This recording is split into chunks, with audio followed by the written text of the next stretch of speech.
Sí, profesor. Ya, vamos a ver. Ahora sí más grande, ¿no? Sí. Ya, listo. Vamos a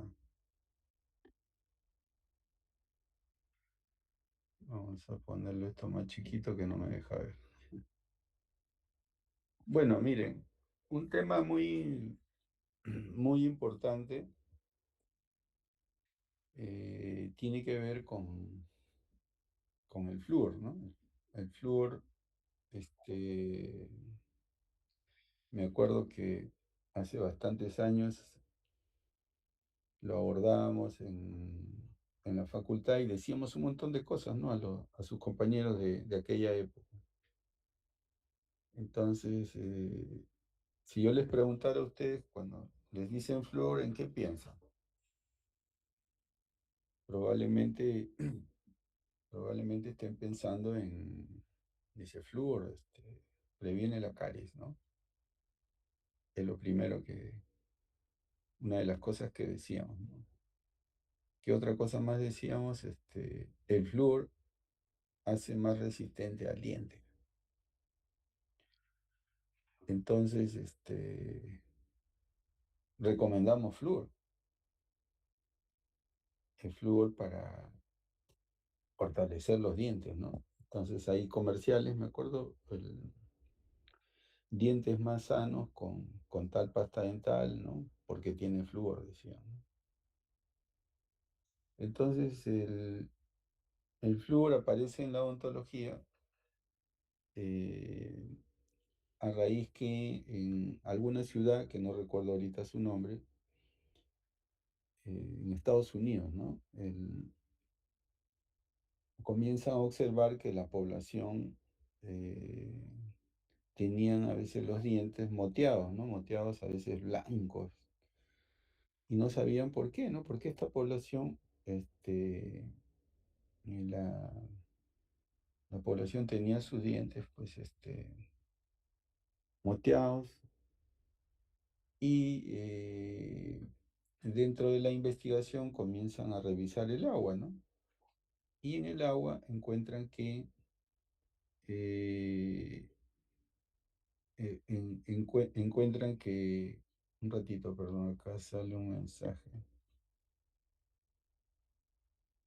encuentran que en el agua había alto contenido de flúor, ¿no? Y ven pues que al examinar a los pacientes, ven esas que hoy día nosotros llamamos fluorosis, ¿no? Ven esas manchas como manchas blancas, moteadas. Y ven pues que el flúor en una determinada concentración y que bebía a diario la población tenían ese tipo de, digamos, de apariencia, ¿no? Pero también se dan cuenta que esta población, además de tener eso, no presentaba lesiones cariosas, a diferencia de otros poblados, ¿no? Entonces, a raíz de eso comienzan a investigar el flúor, comienzan a revisar el flúor y deducen que el flúor, a partir de ahí hay una deducción, lógicamente, después de haber llegado a la conclusión que era el flúor quien originaba ese tipo de expresiones en los dientes, entonces dicen el flúor previene la caries. Entonces eso comienza a ser así, ¿no? Entonces uy, carambas, yo tengo que ver mi presentación y no, ahora sí, no quería avanzar, ¿no? Ahora sí.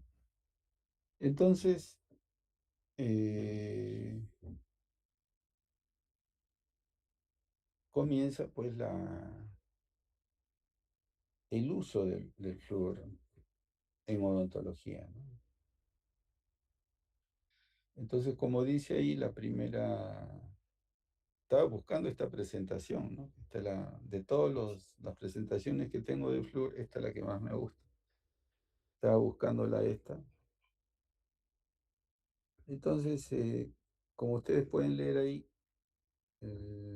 digamos que el hecho, ¿no? El hecho de descubrir que el flúor en ese momento observan que tiene una acción, digamos, con la enfermedad más prevalente con respecto a la salud bucal, que es la caries dental. Entonces, fue algo extraordinario, ¿no? Encontrar un elemento que pueda tener de alguna manera un éxito en el control de esta enfermedad. Entonces, el flúor, a partir de ese momento y de afinarlo lógicamente, se convierte, pues, a partir de ahí estoy hablando, ¿no? En un agente preventivo o también en determinados casos, porque siguen los estudios, como un agente terapéutico también. Entonces, va a causar, como dice ahí, un gran impacto, ¿no? En la salud bucal y también en la calidad de vida, entonces, de la población, ¿no? Si usted le preguntara a cualquier persona, ¿no? A cualquier persona común que no esté estudiando odontología, así como ustedes, y le preguntan sobre el flúor, ¿para qué es bueno el flúor? Entonces, les van a decir que el flúor protege los dientes, ¿no? O sea, no hay necesidad de estar estudiando odontología para tener ese conocimiento al respecto, ¿no? Carambas.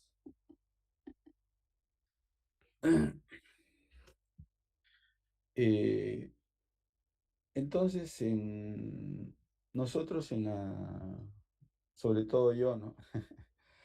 También están los de preventiva, eh, los cursos que ustedes tienen cursos de preventiva, ¿no? ¿O no? Alguien que me conteste, por favor, porque... Sí, ¿qué tenemos, doctor? Y ahí les hablan de flúor, ¿o no? En la población. ¿Aló? Sí, también. Ah, ya.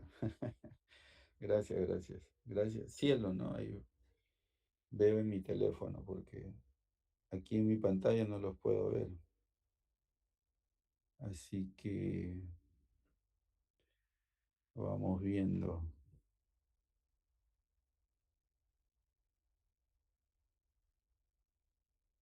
Ya, bueno, entonces les decía yo que eh, una de las cosas que decíamos era que el flúor previene la caries dental. Otra de las cosas que mencionábamos también, aparte de eso, era y cuando nos preguntaban, ¿y cómo previene el flúor la caries dental? Nosotros decíamos, no, que la hidroxiapatita se convierte en fluorapatita. Y la fluorapatita, ¿no es cierto? La fluorapatita es un mineral mucho más resistente que la hidroxiapatita, ¿no? Entonces, al ser más resistente, pero más resistente a qué es la pregunta, más resistente al ataque ácido. Entonces quiere decir que si la hidroxiapatita cuando llega, ¿cuál es el pH crítico? ¿Alguien? A ver,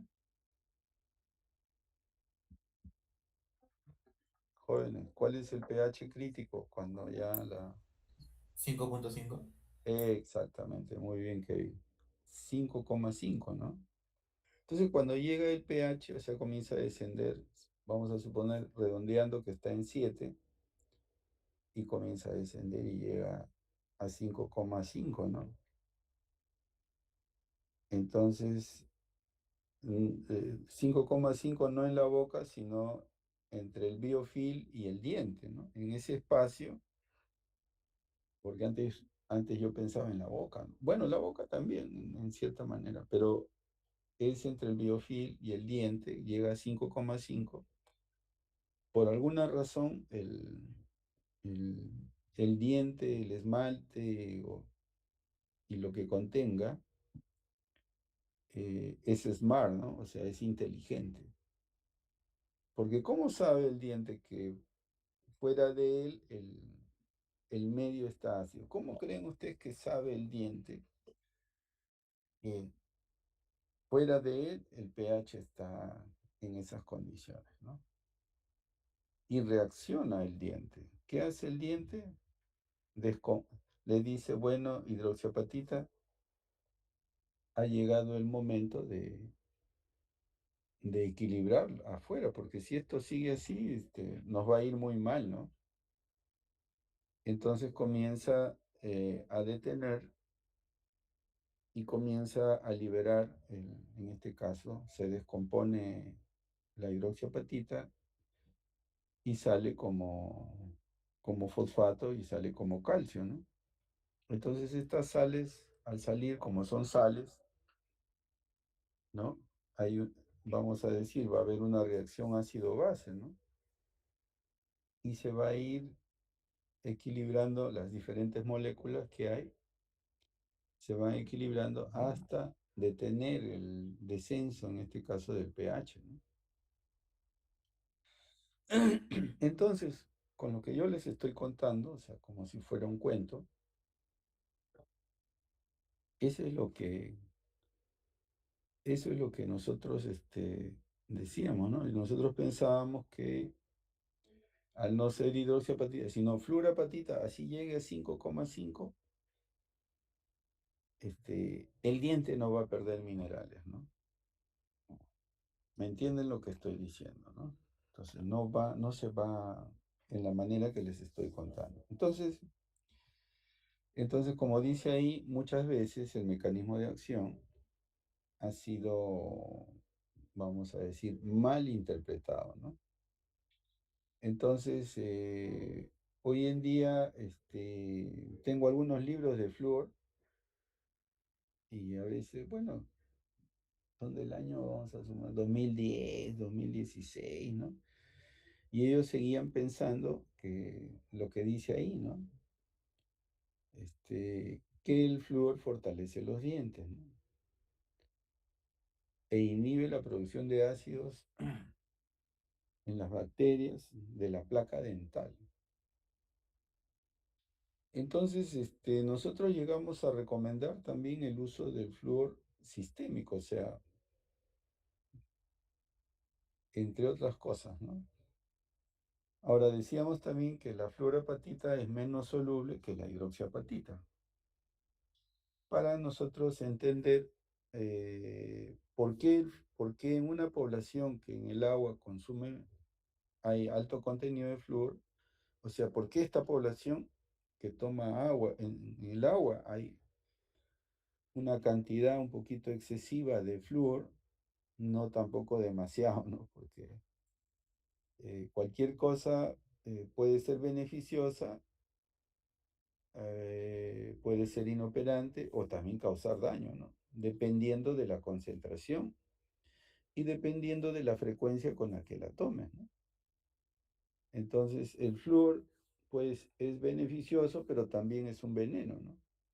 Y les recuerdo que, no sé si ustedes habrán visto alguna película donde una avioneta zoom, y suelta pesticidas sobre, digamos, la plantación, ¿no? Para que los insectos que se alimentan de esas plantas, pues no puedan destruir la plantación y por ende el negocio, ¿no?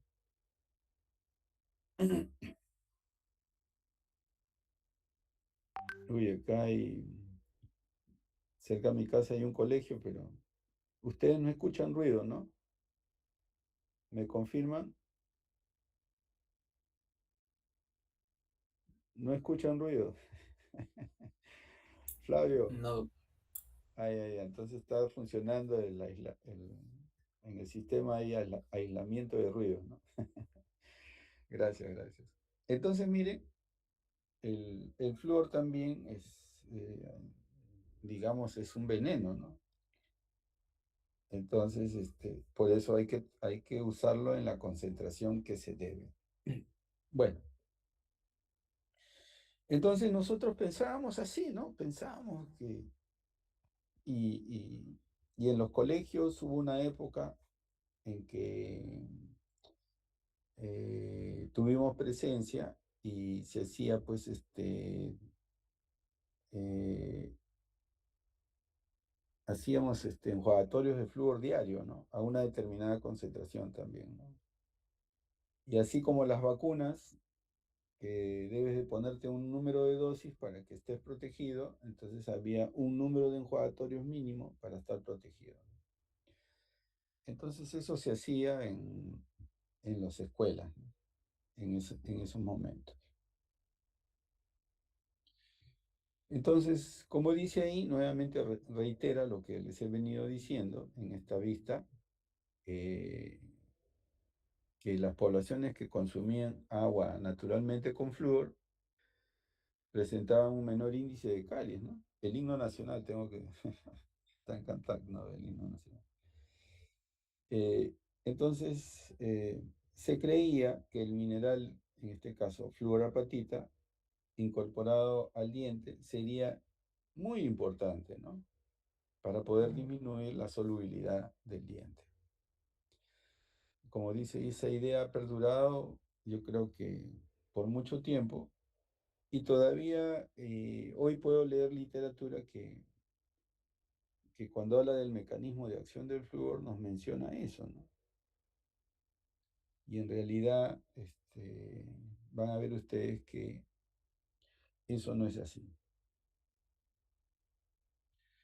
Así que nosotros pensábamos eh, que la fluorapatita se formaba pues así, sin control, ¿no? Pero en realidad hoy en día y desde antes creo también, hay gente que investiga mucho sobre esto, sobre todo acá a nuestra universidad vino un profesor que es una autoridad en flúor, que es el profesor Jaime Curi, nos visitó y nos aclaró muchas cosas sobre el flúor, ¿no? Entonces, que los que estábamos en el auditorio, pues, eh,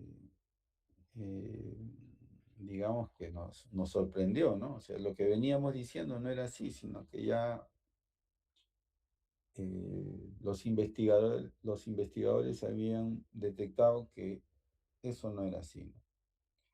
Así que si bien es cierto que cuando aplicamos este flúor se forma fluorapatita, pero esa flúor, por más que usted agregue flúor, digamos, el diente no va a absorber, por decirlo así, o se va a transformar, ¿no? No va a superar el 10% de lo que vendría a ser, en este caso, hablando ya del esmalte, ¿no? O sea, no llega a superar el 10%. Entonces, si no llega a superar el 10%, ¿de qué estamos hablando, no? ¿Cómo podemos decir que el flúor fortalece al diente, ¿no? Si hay un 90% que sigue siendo igual, ¿no? Entonces, como dice acá, dice, la menor solubilidad del mineral fluorapatita no cambia significativamente la solubilidad del diente enriquecido por ella, ¿no? Entonces, y también recomendábamos el flúor sistémico, ¿no?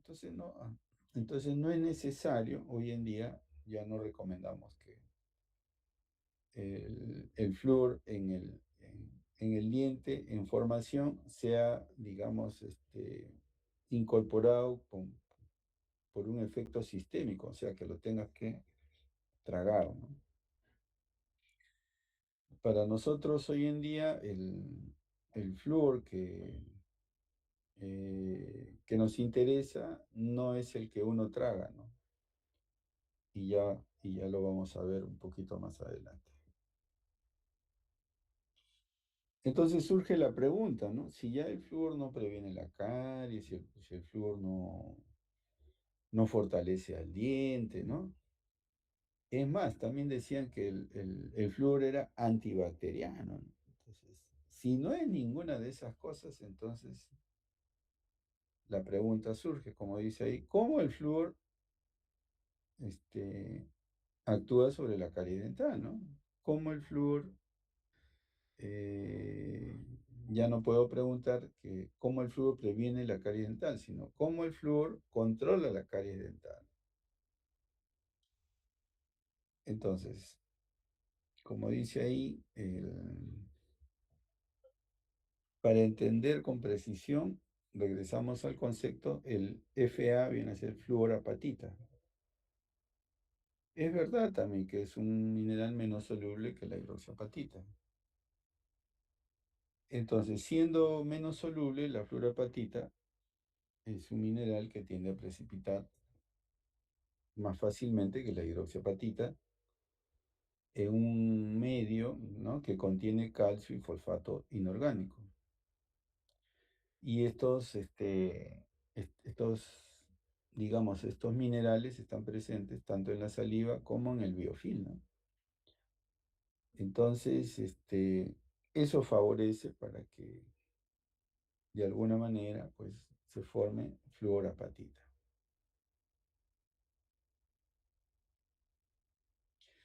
Entonces, comienzan a entender, digamos, que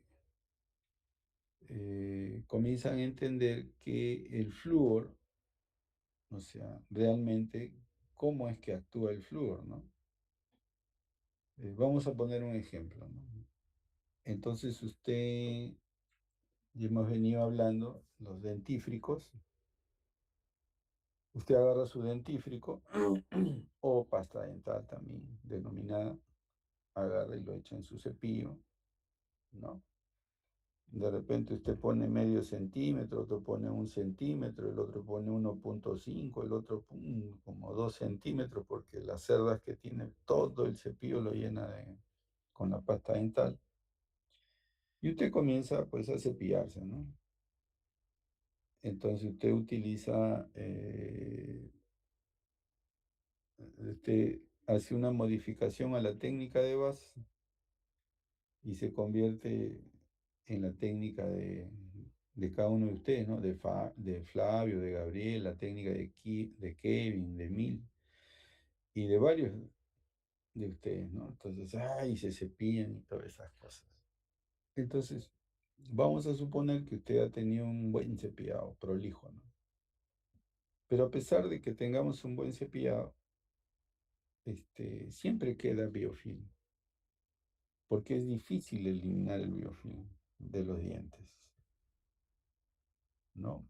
Ya les han hablado de la formación del biofilm, cómo es que coloniza, cómo es que llega a, cómo se agregan otros microorganismos y cómo estos microorganismos comienzan a integrarse y a formar una capa protectora que los envuelve.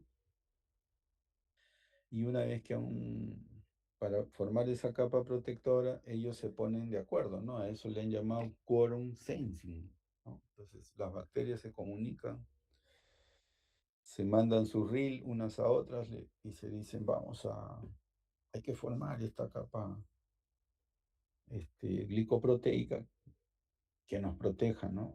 De lo que sucede en esta boca, ¿no? Esta boca, ¿qué pasará en la boca de cada uno de ustedes, ¿no? Entonces, con los diferentes alimentos, ¿no?, o bebidas que ustedes consumen. Entonces ellos se protegen. Y de repente con las comidas y las bebidas, o sea, les dan gran cantidad de nutrientes al biofil, ¿no? Y el biofil, pues, comienza a desarrollarse y producto de su metabolismo, ¿no es cierto? Ellos también producen ácidos. Y esos ácidos son vertidos sobre el diente. Y al ser vertidos sobre el diente, pues ocurre lo que hemos venido diciendo al inicio, ¿no? Entonces el esmalte se ve comprometido y disocia a la hidroxiapatita, liberando fosfato y calcio, con la finalidad de que esas sales puedan equilibrar ese medio, ¿no? Y no siga ese proceso que hemos denominado desmineralización. Entonces, como dice acá, el flúor que está presente, ese flúor por el cepillado queda en el biofilm y está en el biofilm. Entonces, el flúor que está ahí, ese flúor, mientras el pH es normal, o sea, vamos a usar un número, mientras el pH es 7, entonces ese pH 7, el flúor está tranquilo. Pero cuando comienza a descender, perdón, pero cuando comienza a descender, disculpen un ratito, disculpen.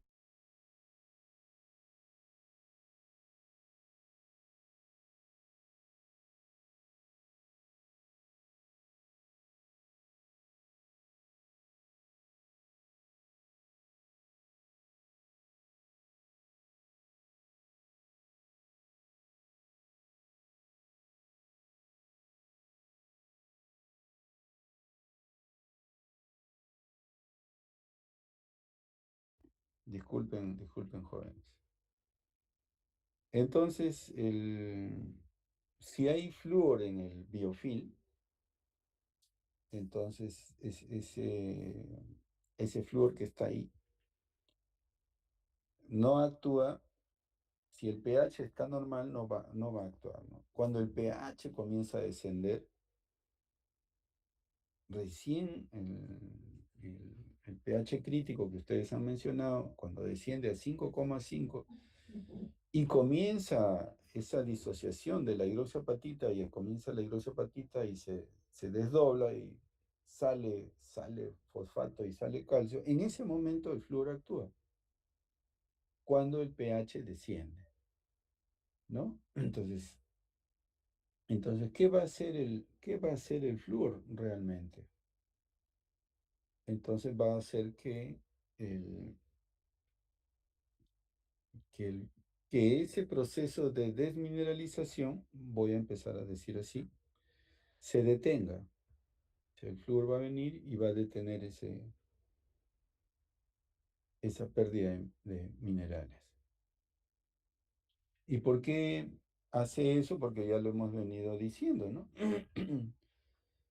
Que el flúor lo que va a hacer es asociarse, si es que hay fosfato y hay calcio, se va a asociar. Y como es un elemento, vamos a decir, más pesado, entonces va a precipitar va a detener y va a favorecer la remineralización, ¿no? Lo que dice acá, ¿no? Dice, toda pérdida mineral que ocurre bajo el biofilm dental, aunque acá pone dental cariogénico todavía, tiende a ser revertido por la precipitación en el diente de este mineral menos soluble, ¿no? Que es la fluorapatita. Entonces el flúor se une, vuelvo a repetir, al fosfato, al calcio, y con suerte se forma fluorapatita. Y eso tiende a precipitar sobre la superficie dental. Entonces, eh, si para resumir lo que estoy diciendo, si les preguntaran qué hace el flúor, ¿no? O antes de eso, ¿cuál es el flúor más importante? Si yo les preguntara a ustedes, ¿cuál es el flúor más importante? ¿El que está en el diente o el que está fuera del diente? ¿Qué dicen ustedes? Prendan su micro, a ver. Por favor, dos personas, a ver.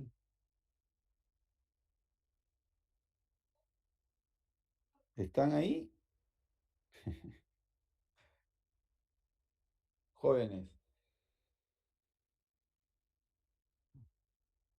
pero dígame, pues, ¿cuál es está bien sí, ya está bien, pero estoy preguntando, ¿no? ¿Cuál flúor es más importante, el que está dentro del diente o el que está fuera del diente? O sea, cuando digo fuera del diente, que está en el biofilm, ¿no? ¿En qué está fuera del diente? Está afuera. El que está afuera, ya. En realidad es así, ¿no? O sea, a nosotros nos interesa más el flúor que está afuera. ¿Por qué razón, no? Volvemos a algo que ya hemos conversado cuando hablamos de caries dental. Cuando hablamos de caries dental, perdón, ¿dónde está? Ah, ya. Cuando hablamos de caries dental, nosotros decimos que esa es una enfermedad azúcar dependiente, ¿no es cierto? Que quiere decir que cada vez que yo consumo, no necesariamente pues azúcar, ¿no? Un carbohidrato ultraprocesado, vamos a ponerlo así, entonces en mi boca va a variar el pH. En otras palabras, va a descender el pH. Entonces a eso se denomina reto cariogénico. Hay un reto cariogénico. Entonces, cada vez que consumimos una bebida carbonatada con alto contenido de azúcar, o cada vez que comemos algo tan delicioso como una galleta, la que ustedes prefieran, ¿no es cierto? O cada vez que tomo una bebida, jugo de naranja, dice ahí en la botella, ¿no? ¿No es cierto? Y toma cada vez. Son retos cariogénicos. Y nosotros hemos estado diciendo, aunque todavía no hemos llegado a hacer pues la curva de Stefan, ¿no? ¿Se acuerdan? Entonces, cada vez que consumimos algo, ¿no es cierto? Hay un descenso de pH. ¿Y cuánto tiempo le lleva al medio, a ese medio entre el diente y el biofilm? ¿Cuánto tiempo le lleva nivelar ese pH, jóvenes? La literatura refiere que ese tiempo es entre 20 y 30 minutos en promedio, ¿no? Porque puede ser menos o también en algunas personas es más largo.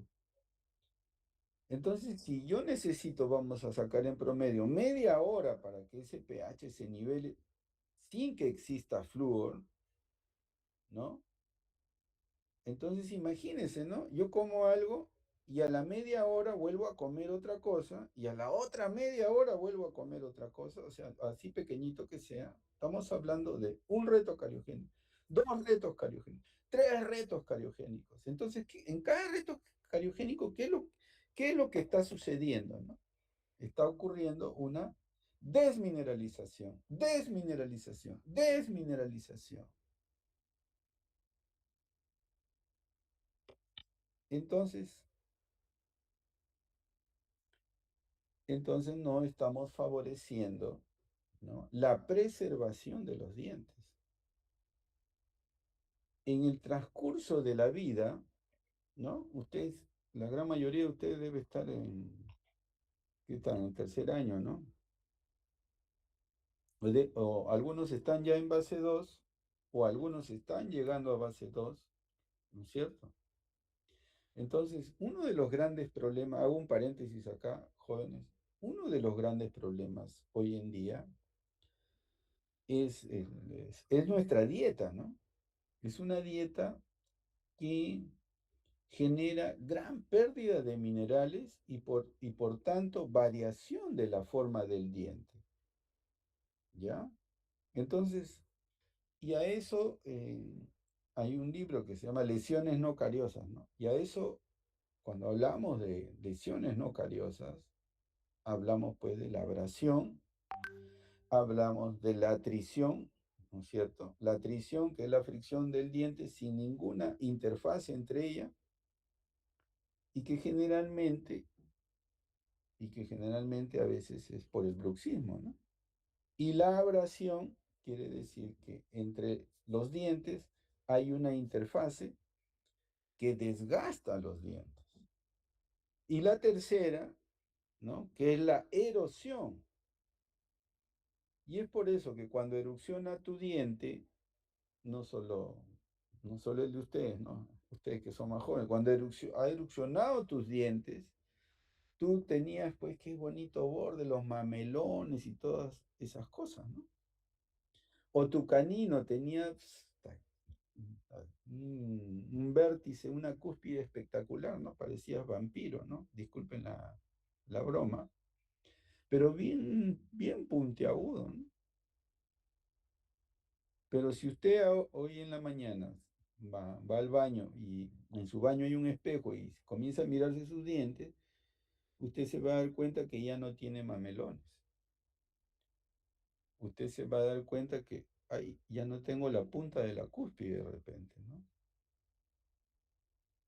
Entonces están sucediendo cosas, sobre todo con la erosión, en que estamos perdiendo, se está perdiendo minerales, el diente se está desgastando, ese es el término, se está desgastando el diente, y estamos perdiendo surcos, estamos perdiendo, o sea, en vez de tener un surco ahí un surco vestibular en la molar inferior o un surco palatino en las molares superiores, ya no, ¿no?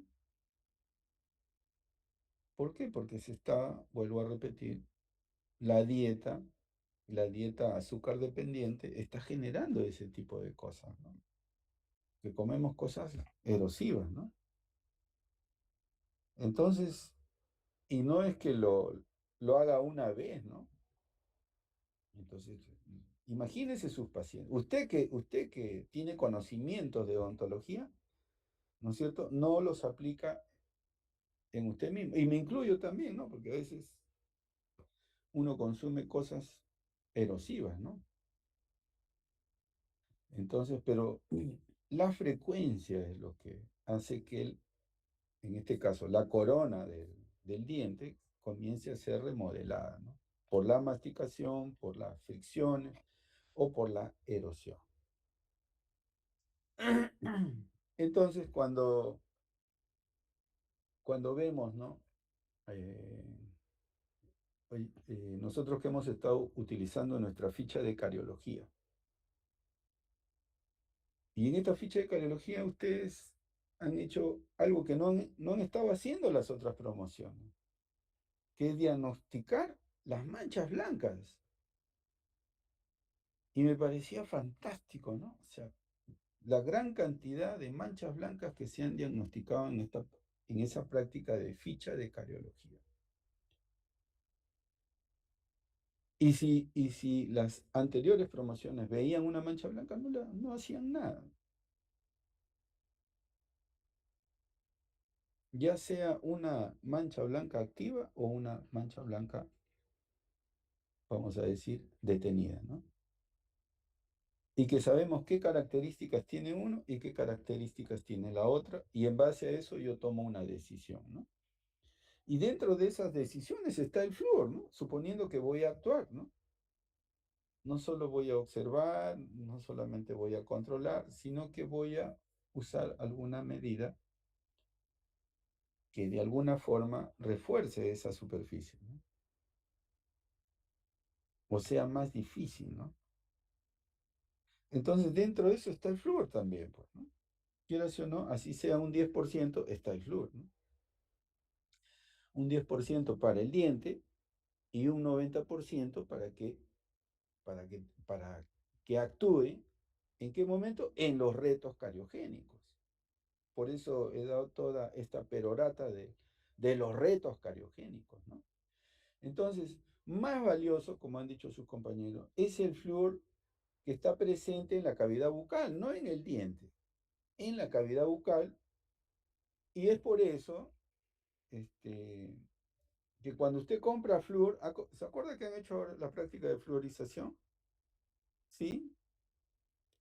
Y cuando usted ha preguntado en la tienda por el flúor, los flúor son de sabores, de colores, ¿no es cierto? ¿Han visto eso o no? Coméntenme algo, pues, por si no. Sí, doctor. Ya, entonces, esos flúor que son de colores y de sabores, si usted agarró el frasco y leyó, es de un pH ácido. ¿Y por qué creen que viene este flúor gel en un pH ácido? ¿Por qué creen que lo ponen ahí? Así. ¿Alguien? Porque lo que busca es algo parecido a grabar el esmalte. Bueno, ya. Te agradezco porque, José, porque participas, ¿no? En realidad, por lo que vengo diciendo, ¿no? Porque ese flúor, el flúor actúa cuando el pH desciende en la boca. Mejor dicho, participa, ¿no? Porque le brinda las condiciones para ligarse con el fosfato y con el calcio y precipitar sobre esa superficie, ¿no es cierto? Para mejorarla, pues, ¿no? Para evitar una gran pérdida de minerales, porque si eso no sucediera, entonces estaríamos frente en poco tiempo a una mancha blanca, ¿no? Y si eso sigue, se fractura la capa más externa, que es la capa prismática, ¿no? Entonces ya vamos a tener una cavidad ahí, ¿no? Una lesión. Entonces, el flúor reduce, ¿no? De alguna manera la pérdida mineral neta, ¿no? O sea, porque devuelve una parte de esos minerales que se han perdido, ¿no? Por eso, eso es lo valioso del flúor, ¿no? Lo valioso del flúor es que va a actuar cuando haya retos cariogénicos. Y, y, y le preguntan, ¿y cómo es eso de los retos cariogénicos? Entonces usted va a explicar, ¿no? Cuando tú comes algo, desciende el pH, comienzas a perder minerales y hay en tu boca flúor, el flúor va a detener la desmineralización. Y si no entiendes qué es desmineralización, es la pérdida de esos minerales. Los va a capturar esos minerales porque está saliendo fosfato y calcio, ¿no? Y va a formar un compuesto, Dios mediante, de fluorapatita. Y en el peor de los casos, digo, aunque no debería usar ese término, pero no se formó fluorapatita, pero sí se puede formar fluoruro de calcio. Y ese también va a precipitar, ¿no es cierto?, sobre la superficie del diente. Y va a devolver minerales, ¿no? Para que no se produzca una cavitación. Por eso, he ahí la importancia de la presencia del flúor, he ahí la importancia de usar un dentífrico que tenga flúor, he ahí la importancia de la frecuencia del cepillado con una pasta dental que tenga flúor. Entonces, si yo me cepillo una vez al día, entonces ese cepillado me puede ayudar en responder en dos y exagerando en tres retos cariogénicos. Pero si yo estoy, o sea, yo no sé si ustedes harán o háganlo, ¿no? Cuando estén en la facultad, van anotando cuántas veces consumen alimentos, ¿no?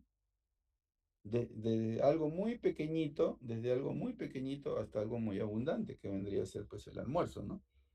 Entonces, ¿cuántas veces paras, tan es así que algunos, y yo les he dicho, ¿no? El aula no es comedor, el aula no es cafetería, ¿no? Y para algunos el aula, no es dormitorio, ¿no? Porque algunos vienen al aula a dormir, ¿no? Menos mal ustedes no, ¿no? He tenido promociones que había un alumno, todas las clases dormían. Entonces, y algunos siguen, pues, ¿no? Estaba sentado atrás, yo miraba lo que hacían, ¿no? Cuando dictaba la doctora Solano, ¿no? Algunos, en los que llegaban tarde, tomando su desayuno, ¿no? Entonces, y no es que se lo toman, pues, en un solo momento, ¿no? Toman un sorbo, un momento, pasa un determinado, otro sorbo, comen algo, ¿no? Entonces, fíjense que los hábitos, o sea, nos puede generar en relación a la caries dental una serie de inconvenientes, ¿no? Entonces, si yo me cepillo 2 veces al día, ¿no es cierto?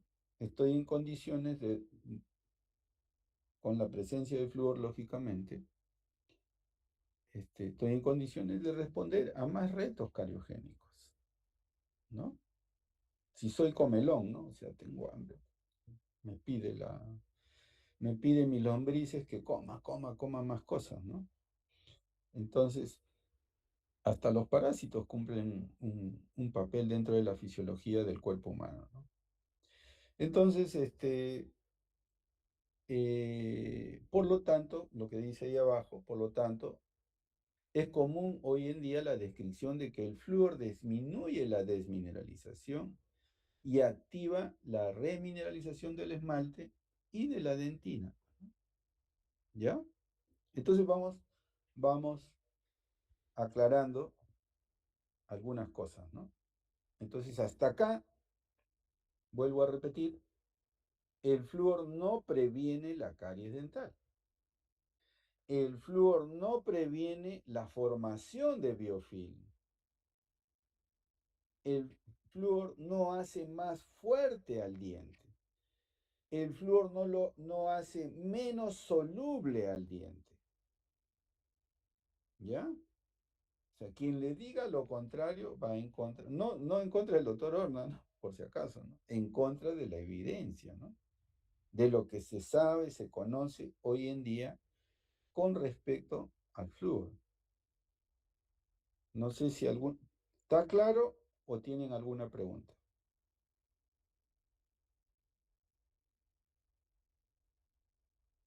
¿Están ahí, jóvenes? Todo claro, profe. Allá. Gracias. Muy amables. Bueno, vamos avanzando. ¿Cómo estamos del tiempo? Ah, sí, todavía hay tiempo.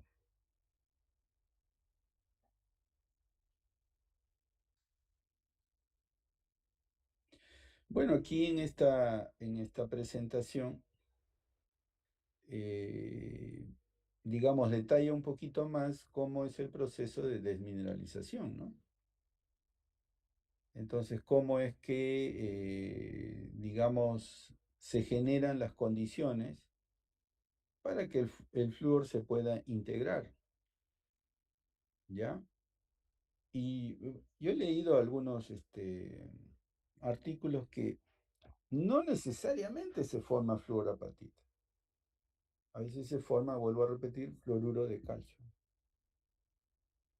¿Ya? Pero lo ideal sería que se forme fluorapatita. Entonces, la presencia de flúor disminuye la desmineralización, ¿no? Por no decir la detiene, ¿no? Y también activa la remineralización, ¿no? Cuando no cuando el pH del biofilm de alguna manera vuelve a subir, porque como lo detiene, son las sales las que van a predominar y por ende se va a nivelar ahí, ¿no? Por eso la importancia de nosotros, ¿no es cierto?, de insistir con el paciente de que haya un control nosotros hicimos un control porque no vamos a decir, tiene que eliminar el biofilm, no lo va a eliminar. O por último, remover parte de él, desorganizarlo sería el término, creo, más correcto. Con el cepillo, desorganizar el biofilm. De tal manera que nuevamente ellos no les demos tanto tiempo de que se organicen, ¿no? Pero el biofilm también cumple un papel benéfico, ¿no? Solo que no hablamos mucho de eso, la literatura no expresa mucho los beneficios de los microorganismos que están presentes en la boca o los que están en el cabello, los que están en las uñas, etcétera.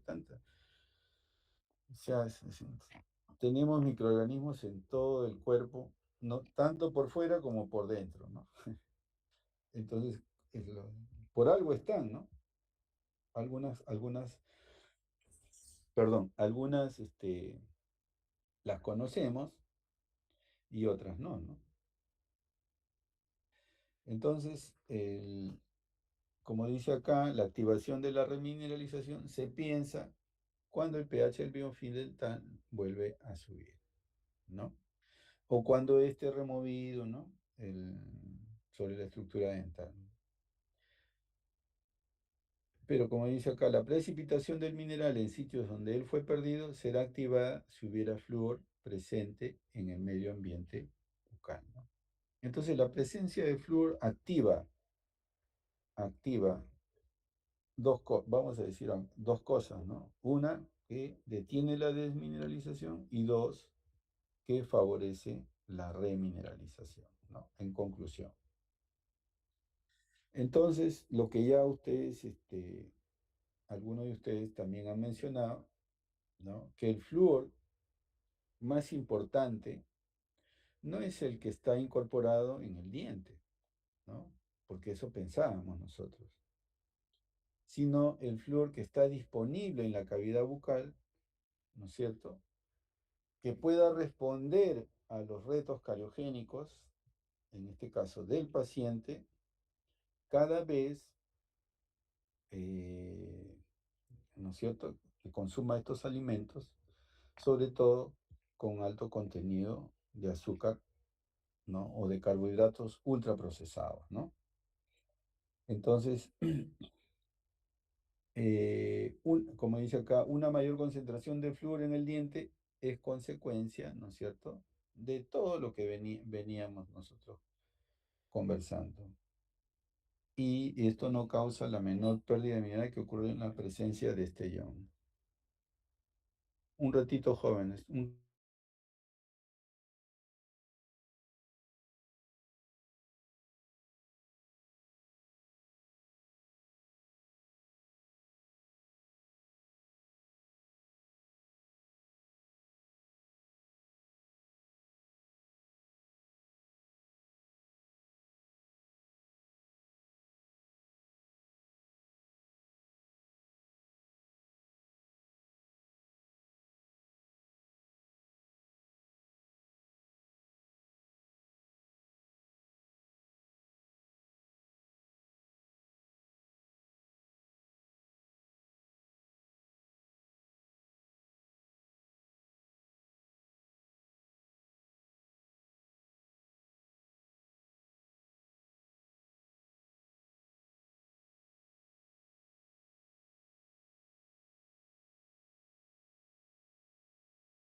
¿Aló? ¿Me escuchan? Sí, ¿no? Ya, ahora sí. Entonces, miren, en relación, bueno, pero acá no quiere avanzar. Eh, Como les decía, la, la presencia del biofil, aquí vemos con una manifestación, porque hemos colocado una placa reveladora, una pastilla, perdón, reveladora, y miren las diferentes presentaciones del flúor en las concentraciones, ¿no es cierto? Y acá arriba, en el lado izquierdo, el biofil, pues, ¿no? Que siguiendo todo su proceso de colonización y todas esas cosas, ¿no?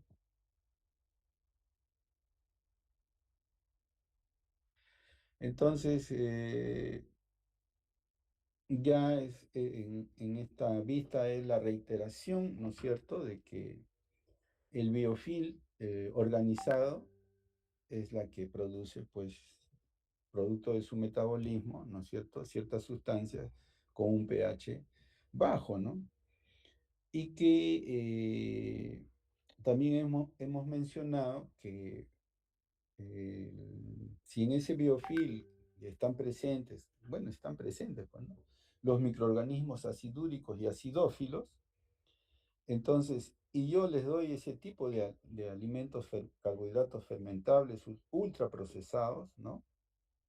Entonces, voy a generar una ventaja competitiva, ¿no? Si de todo el biofil, los microorganismos acidúricos y acidófilos solo son el 2% y exagerando el 4%, si yo les doy alimentos, o en este caso el paciente tiene esos hábitos de consumir alimentos carbohidratos ultraprocesados, ¿no?, ricos en azúcares, entonces voy a dar una ventaja competitiva a estos microorganismos, que ya no van a ser el 2%, no van a ser el 4%, van a ser el 8% y así sucesivamente, ¿no? Y la producción de ácidos de estos microorganismos es para eliminar la competencia, ¿no? O sea, ¿la competencia en qué? En recursos, ¿no es cierto? Nutritivos, ¿no? Sus alimentos que le favorecen a ellos, ¿no? Y eso, y el aumento también del porcentaje de estos microorganismos va a generar, pues, o va a generar una desmineralización mucho más, digamos, más agresiva, podríamos mencionar, ¿no? Entonces podemos decir que la presencia del biofil y su exposición al azúcar son factores indispensables para el desarrollo de la manifestación de la caries dental, ¿no es cierto? Y la manifestación de la caries dental son las lesiones cariosas. Infelizmente, el flúor tiene poco efecto sobre estos dos factores, ¿no? O sea, el flúor no inhibe el biofilm. Eso hay que tenerlo claro. El flúor tampoco va a actuar sobre el azúcar, ¿no? O sea, no va a hacer eso, ¿no? El flúor va a actuar en lo que ya les he mencionado, ¿no? Si está presente en el biofilm, ¿no? Y hay un proceso de desmineralización, entonces ahí recién el flúor va a actuar. Cuando el pH desciende, va a detener eso. Y como también está el fosfato y el calcio ahí, ¿no? Se va a ligar con ellos y va a precipitar sobre la superficie, ¿no? Porque ya el pH también, de alguna manera, se ha nivelado por que el diente inteligentemente está liberando sales a ese medio. Espero que eso esté claro para ustedes. Otra de las cosas también que se dice que el flúor tiene un efecto antibacteriano o antimicrobiano, ¿no? Donde dice que disminuye la producción de ácidos por bacterias. La evidencia nos dice que eso solo fue demostrado en laboratorio, no en la boca, y bajo exposición a altas concentraciones de flúor, o sea, no en las concentraciones que nosotros utilizamos, ¿no? Que no ocurre regularmente en la cavidad bucal, ¿no? Entonces, eso, ¿no? Entonces, con un mínimo de 10.000 partes por millón, ¿no? Acá debería decir 10.000, dice 10, ¿no? ¿Ustedes se acuerdan en su dentífrico, cuántas partes por millón de flúor hay?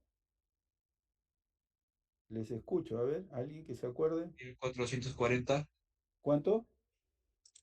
1440. Bueno, está cerca, está bien. Ahí está, eso está mejor, Fiorella, está perfecto. En realidad, está bien, partes por millón. Escúchame, en realidad lo máximo que puede tener un dentífrico son 1.500 partes por millón. Y la gran mayoría es lo que han colocado sus compañeros ahí ¿no? 1.450 partes por millón. ¿Ya? Entonces eso ustedes tienen que ir considerando. Vamos acabando antes que me gane la hora. Eh, entonces, como dice acá, como un cuentito, ¿no? Existiendo el biofil que se acumula sobre los dientes y siendo esta expuesta a los azúcares, recordando que la carie dental es una enfermedad azúcar dependiente, en presencia de flúor, si hubiera flúor ahí, habrá una producción de ácido, o sea, quiere decir que el flúor no va a ser ahí, no va a detener la producción de ácido, ¿ya? Porque requeriríamos una alta concentración y ya sabemos que el flúor a altas concentraciones es nocivo para la salud del ser humano, ¿no? Y el mineral del diente tendrá la tendencia a disolverse. Bueno, si usamos ese término, ¿no? No me gusta a mí ese término.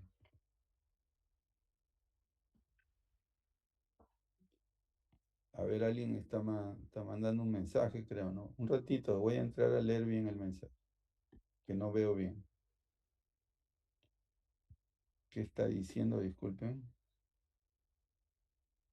Alguien ha mandado un mensaje, creo, ¿no? A ver, voy a leer. Dice, doctor, ¿y cómo es el tema del flúor en la pasta y casos de alteración diagnosticados en tiroides? Hay que tener consideración. Ya. A ver, ¿cómo hago para...?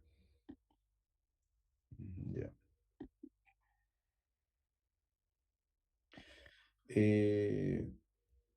En ninguna, ya no los veo ya, en ninguna revista seria, existe, vamos a decir, en ninguna revista seria, eso no sé dónde lo ha leído usted, pero en ninguna revista seria, en la concentración que hay en la pasta dental, ¿no? Va a generar ese tipo de efectos. No, no va a suceder eso. Entonces se dicen muchas cosas, ¿no? O sea, hay personas que en las redes sociales dicen un sinnúmero de cosas, ¿no? Que el flúor es malo, que el flúor actúa sobre ciertas glándulas. Eso no es cierto, ¿no? Entonces no hay evidencia de lo que tú estás mencionando. Y lo dejo ahí hasta que termine ya de exponer, ¿no? Entonces, les decía yo que lo más importante, ¿no? Es el flúor que está fuera, ¿no? Fuera del diente. Ese es el flúor. Entonces, si bien es cierto, estamos diciendo que el flúor no previene la caries, pero lo engloban dentro de las medidas preventivas en odontología, ¿no? En realidad no es una medida preventiva, sino es una medida de control, ¿no? Entonces, dice, bueno, en esta parte dice, enfocar medidas preventivas en el uso aislado solo de flúor, sin controlar los demás factores que son necesarios para la enfermedad de caries dental, para que se desarrolle, no es suficiente, ¿no? Solo el flúor como única medida de control no impide el desarrollo de la caries. ¿Ya? Eso tenemos que entender, ¿no? Entonces, cuando nosotros apliquemos medidas o estrategias de control de la caries dental, o sea, tenemos que utilizar todo lo que esté a nuestra mano, ¿no? Como la técnica de cepillado, ¿no? El cepillo dental, la pasta con flúor, el uso del hilo dental, ¿no es cierto? Los sellantes también, ¿no? Que dependen del riesgo de caries que tenga el paciente. Y por ende el flúor también, ¿no? Entonces, acá hay un esquema, ¿no? En el lado donde dice el biofil dental más el azúcar, puede desarrollar, ¿no es cierto?, lesiones en los dientes, ¿no?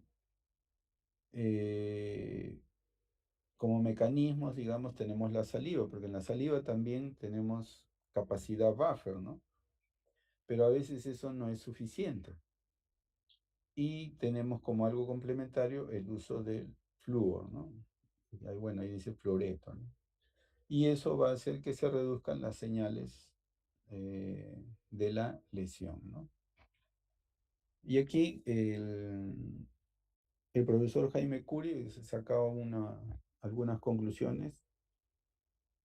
Él dice que el flujo relevante no es el incorporado profundamente durante el desarrollo dentario, ¿no? Sino el flúor que está presente constantemente en bajas concentraciones, ya sea en la saliva, en el fluido del biofil o en la superficie dental, ¿no? Ese flúor ambiental reduce la velocidad de disolución mineral y favorece la remineralización durante cada episodio ácido, ¿no? El efecto anticaries es dinámico y depende del pH, ¿no? Cuando el biofilm consume azúcar, definitivamente el pH baja y por ende aumenta la disolución, en este caso del esmalte, ¿no? Y si el flúor entra en acción, exactamente en ese momento crítico, ¿no? El profesor Curie explica que el flúor absorbido al cristal, en este caso estamos hablando del esmalte, o liberado desde reservorios tipo fluoruro de calcio, disminuye la solubilidad mineral durante el desafío ácido, ¿no? Esto desplaza el equilibrio hacia menor pérdida mineral, ¿no? Entonces nosotros estamos siempre en reducir el impacto, ¿no es cierto? En este caso, del consumo de alimentos, ¿no? Que generen una variación del pH, ¿no?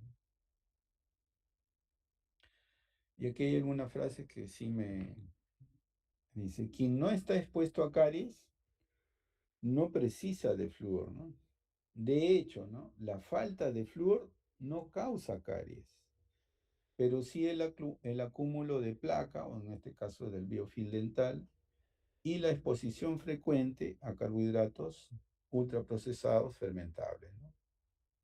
Quien está expuesto a caries, ¿no? Recuerden que determinamos el riesgo de caries, necesita flúor.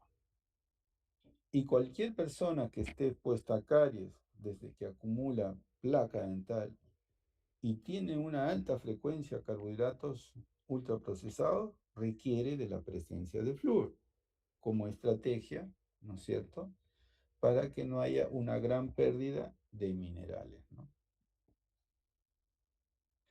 Si quien está expuesto a caries necesita de flúor, lo que no necesariamente significa, ¿no?, que necesitan más flúor de lo que se les debe de dar, ¿no?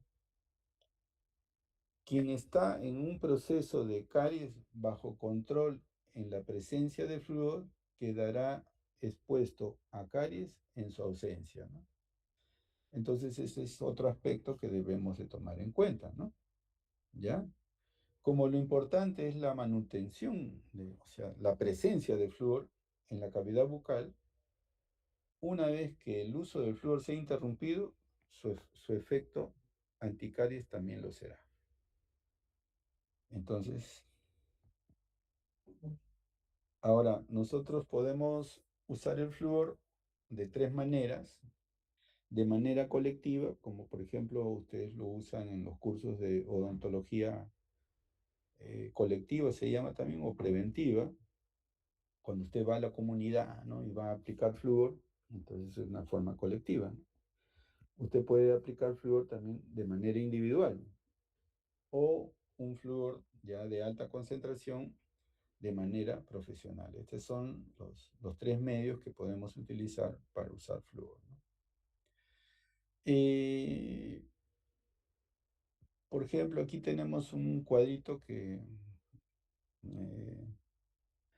sacado en este caso, de los doctores Tenuta y Curie, ¿no? Entonces, por ejemplo, cuando tenemos agua con flúor, el uso es colectivo, ¿no? Y el flúor acá viene en bajas concentraciones. Y las recomendaciones, no hay restricciones para eso, ¿no? Cuando usamos flúor en el dentífrico, entonces si es para niños debe ser 1000 partes por millón, y si es para adultos máximo 1500, perdón, partes por millón, ¿no? El uso es individual y la recomendación es que se use diariamente para todos los individuos que están siendo supervisados, y en niños también, ¿no? Lógicamente a partir de los 5 años, ¿no? Los enjuagues de flúor, podemos tener flúor, fluoruro de sodio, por ejemplo, al 0,2%, o de uso colectivo, o el uso individual, ¿no? Fluoruro de sodio a 0,05%, de acuerdo con en este caso, digamos, esta indicación es de acuerdo al riesgo de caries, ¿no? A la actividad de caries que tenga en este caso el paciente, y y se hace en el caso de los niños, en niños mayores de 6 años, ¿no? Y el gel o el barniz, ¿no? Es un flúor de uso profesional y está indicado tanto individualmente como colectivamente de acuerdo al riesgo o la actividad de caries del paciente, ¿no? Y podemos combinar todo esto que estamos mencionando, sí, de acuerdo al riesgo o la actividad de caries, ya sea individual o de la población. Y miren, aquí ustedes tienen este cuadrito que esto lo voy a colgar en el Classroom, pero por ejemplo, tienen el producto, el flúor acidulado en gel, tiene una concentración, miren, de 12.300 partes por millón. Y en miligramos equivaldría a 12,3 miligramos, ¿no? Y se usa en una cubeta. Y generalmente, pues el uso es de 2,5 gramos, ¿no? Y en el caso de los niños, ¿no? Está que, digamos, pesen 20 kilos, ¿no? Entre 5 a 6 años, 8,1 gramos, ¿no? Y el barniz fluorado, el barniz tiene una concentración más alta. Tiene 22.000 partes por millón y en pesos o en gramos sería 22 miligramos, ¿no? Miligramos. Entonces, así podemos observar la concentración de flúor y la cantidad en miligramos, ¿no? Entonces, este es un cuadrito que les puede servir también para entender o indicar el uso del flúor de acuerdo, en este caso, al riesgo de caries y a la actividad de caries de nuestro paciente. Y este es algo muy, muy parecido al anterior. Bueno, creo que ya voy a dejar de presentar.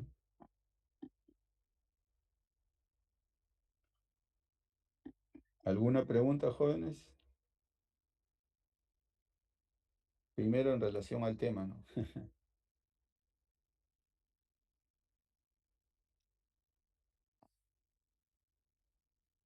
¿Ninguna?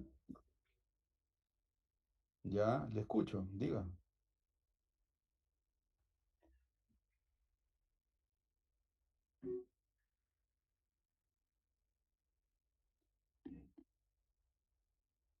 No funciona su micro. A ver, voy a entrar a mensajes que está escribiendo usted. No puede entrar, qué raro.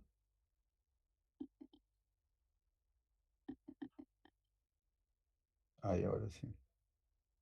Dice, doctor, tengo una duda. Comentó que el flúor se activa en pH ácido, pero en el PPT decía que cuando hay biofilm detiene el efecto del flúor o algo así.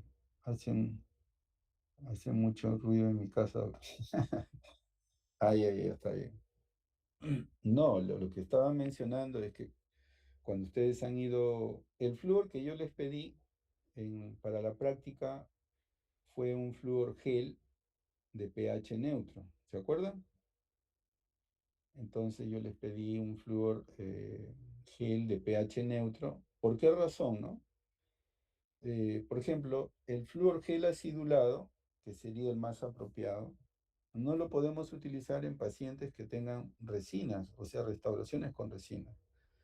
Porque lo que va a suceder es que el pH va a desnaturalizar a la resina, ¿no? Entonces, si nosotros vamos a colocar, digamos, un flúor, tiene que ser de pH neutro, que, que de alguna manera no va a desnaturalizar, ¿no?, las restauraciones con resina. Y hoy en día casi la gran mayoría de pacientes tienen resinas compuestas, ¿no? No es como antes que tenían amalgama. Eso es lo que yo mencionaba, ¿no? Ahora, decíamos que el flúor que está en el biofil, si el pH en la boca está en 7, el flúor no va a actuar. el flúor solo actúa cuando el pH desciende, ¿no? Cuando el pH desciende a 5,5, es en ese momento que el flúor que está presente en el biofilm va a actuar, ¿no? Eso es lo que estaba mencionando. No sé si eso responde a lo que le he entendido de su pregunta.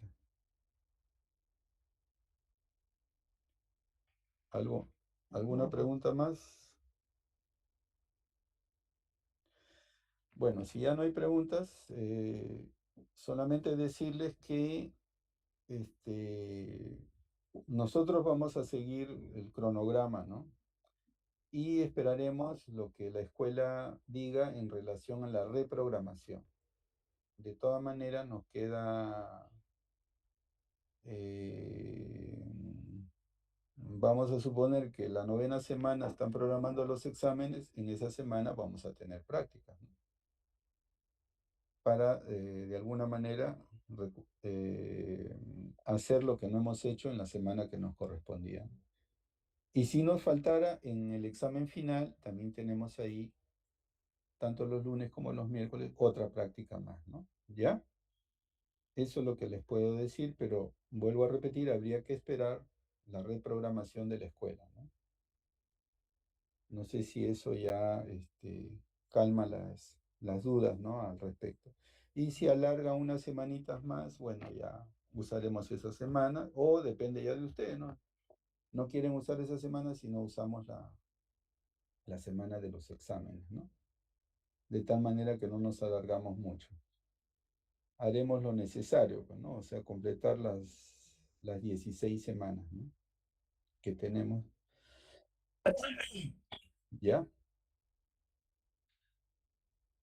Si no hay más, entonces vamos a dar por terminada la clase un ratito. Dime, Flavio, te escucho. Sí, doctor, una cosa, nos había comentado que debíamos hacer la presentación del caso clínico. Quería Ah, preguntar. sí, verdad, tienes razón. Sí, sí. Gracias por hacerme acordar. Sí, bueno, hoy día, el miércoles a más tardar voy a colgar un modelo, lo voy a colgar como tarea, ¿no? Entonces, con una determinada fecha para recibir el trabajo. Entonces ahí cuelgan su caso clínico, ¿ya? Como ahí va a estar el modelo, entonces ahí en la carátula pondrán el nombre del autor, en este caso ustedes, el turno, ¿no? Si es el grupo A, lunes, grupo A, miércoles de la mañana, grupo B, y miércoles de la tarde, grupo C, ¿no? Entonces ahí pone usted lunes del grupo A, miércoles del grupo B y grupo C, y el nombre de su profesor, ¿no? De su profesor me refiero del grupo de clínica, ¿no? ¿Ya? Y son ellos los que van a calificar esa parte. Gracias, Flavio, por el recordatorio.